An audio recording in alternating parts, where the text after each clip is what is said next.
Good afternoon, folks. AGO here, back with another TV review. This is The Walking Dead, season four. I'm gonna dive right in. Like I said previously with season three, Rick's group they're living at the prison, and uh, what you notice up to this point, at least what they were saying behind the scenes, is that not only uh, the, the people in the story are characters, but the locations are characters. Pretty much the prison, from the farm to the campsite. Uh, these locations really bring much more depth and light. There's not really throwaway places because they are here for a long time. Season three and then mid season four. Uh, and it was pretty much like when the group leaves, when the governor attacks again, it is a death of pretty much another character, what they were saying, because we don't see another location like that for a while. Um, in addition, like I said before, season three introduced communities, the concept of communities, and it pretty much stood out here. You had the prison, of course, and then you had at the very end, uh, at the cliffhanger for this, it was Terminus. And again, I'm not going to give away that much because it does bleed in a little bit to season five.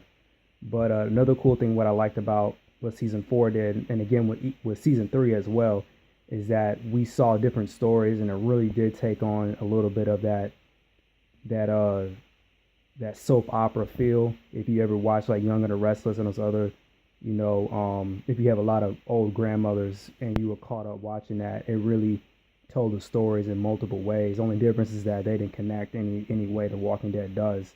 So what I noticed is that the comic book did it as well, but of course it is a comic book. They don't usually flesh out, or you really couldn't get away with things in comic books as you do on TV and vice versa, as I stated before, I believe.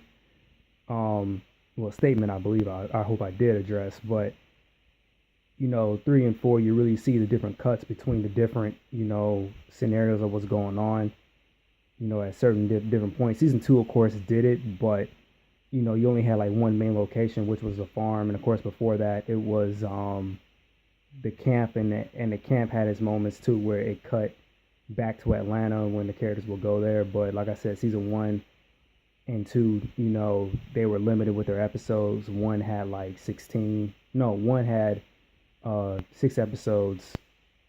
Season two had 13, and the rest had 16. But I just like the writing and how they cut in between. To give a breather of what's happening. You see every single scenario play out, and it continues to do that when the group is even separated and they have their own separate adventures, and they eventually come back together. And I'm not going to get into deep detail because mostly this season four, it was more a little bit about Rick and Carl's relationship being developed, and dealing with the realness of the emotion of what they lost at the prison, and Rick blaming no Carl blaming Rick for it. And again, it played a little bit like in the book, but he was a kid who was sad, which is understandable. um Another addition I liked, they had more zombies, of course. They had the super mega herd, which was like earlier in a couple of episodes. I think it was episode, I can't remember now because I know the they went, the first episode was the sweep, and then the next one, a couple after that, was the people getting sick, and then they had an addition with them finally going out to get the meds, and then you find out that there's a super mega herd there, and there was a little bit, it was talked about in the book with Abraham. And again, it was kind of a nice shift to how they moved everything, because Rick didn't know about the herds until he met Abraham, and then you fully saw it. But that was right after the prison fell, and I think right after they got into it with the cannibals, or it could have been at the same time. I really can't remember. But I like how they tell their story narratives, regardless of how goofy some of the episodes may be. Like, some people would say that's not what I would have done, or X, Y, and Z. But this is a soap opera, so they have to do certain things, to keep the viewers there. And the viewer ratings have really shot up with season 4 because it like I said, left it on a cliffhanger, a very good cliffhanger.